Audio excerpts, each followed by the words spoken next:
What if the Sahara Desert was never supposed to exist? What if, beneath millions of tons of sand, there's a machine so advanced it could rewrite human history? And what if someone is still protecting it? Secret A. The discovery began in silence. No explosions, no treasure maps, no dramatic expedition. Just a tired engineer staring at satellite data in a dim research facility at 2:13 a.m. For weeks, he analyzed deep orbital radar scans from the Sentinel satellites, searching for underground water reservoirs beneath the Kufra Basin. Most of the scans were noise. Until suddenly, he saw it. A perfectly straight metallic reflection buried beneath 10 meters of shifting desert sand. Nature does not build straight lines. This wasn't geology. This was infrastructure.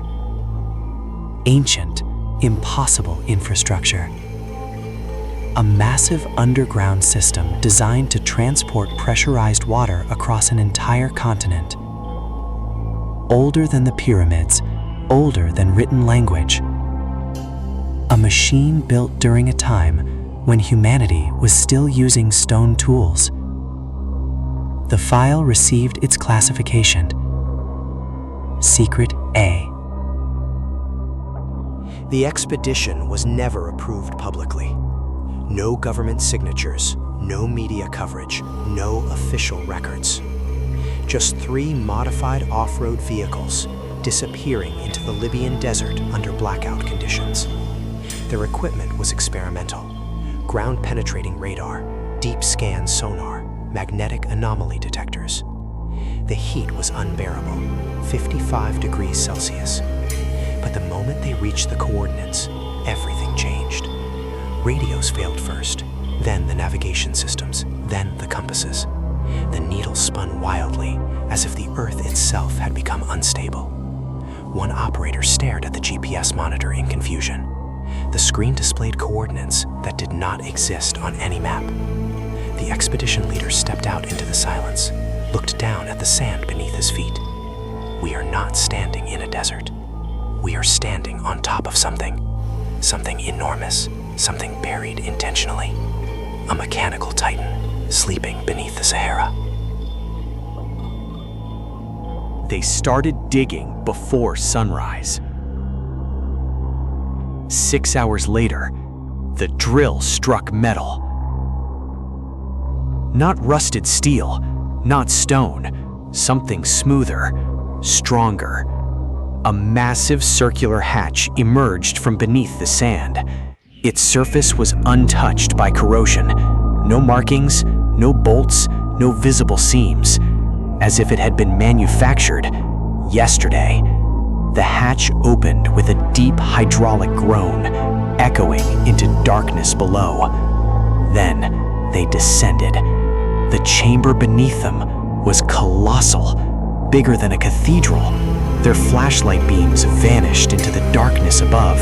The walls were lined with gigantic hydraulic valves, interconnected through glowing blue conduits, pulsing like veins inside a living organism.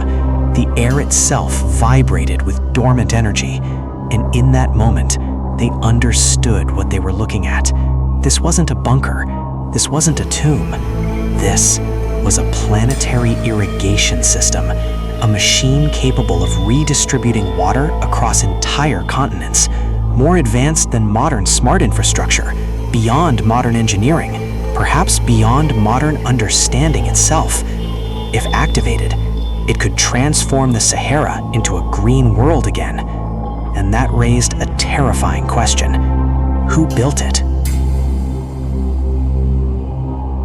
Then, the floor began to vibrate. Softly at first, then stronger. A deep mechanical hum echoed through the chamber, like the heartbeat of something waking up after thousands of years. The ancient system was still alive. Suddenly, blue liquid light surged through the transparent conduits overhead. The chamber illuminated instantly. Symbols appeared across the walls, ancient hieroglyphs hidden in darkness for millennia. But these were not prayers. They were warnings. The translations were fragmented, incomplete. Yet one message appeared repeatedly across the chamber. They could not control the water. The garden had to die. The truth became horrifyingly clear. The Sahara had not become a desert naturally. It had been engineered, deliberately. This facility was not created to save civilization. It was created to stop one. A planetary kill switch, activated by a civilization that lost control of its own power. And suddenly, the desert outside no longer felt empty. It felt quarantined. Then came the signal. A violent burst of high-frequency interference slammed through every communication device simultaneously. Radios screamed with static, monitors went black. One technician collapsed to his knees, covering his ears in pain. And above ground, they heard it. Helicopter blades. Black aircraft emerged over the dunes, without lights, without markings, watching, waiting. The expedition leader looked at the team, terror in his eyes. "Leave everything.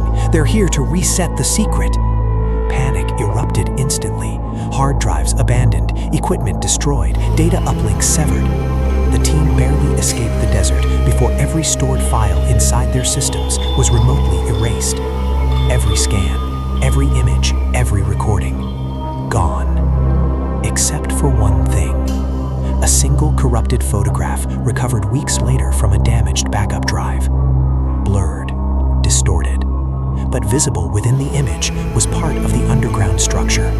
Proof that something existed beneath the Sahara. Something ancient, something mechanical, and maybe something still active. Because deserts do not keep secrets forever. Sometimes they bury them until humanity is ready. The file remains open. Secret A awaits. If this story disappears, you'll know why.